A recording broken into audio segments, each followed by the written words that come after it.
Hello friends and relatives.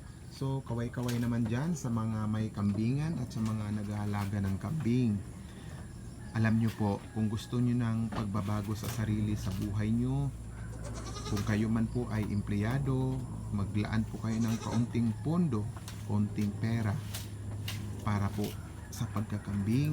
Ang pagkakambing po ay hindi po magastos, hindi po kayo bumibili ng feed at marami pang iba. Hindi po tulad ng manok ngayon na may bird flu, hindi katulad ng baboy na may ESF. Ang pagkakambing po, ang kanilang pagkain ay makukuha lang po natin sa ating paligid ho.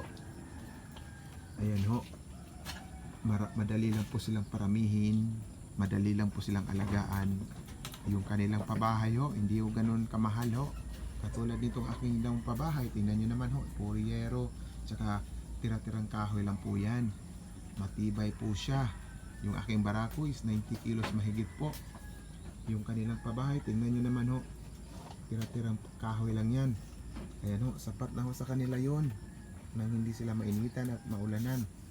Kailangan po natin ng kunting tiyaga, sipag sa pagkakambing ho para sila'y dumami at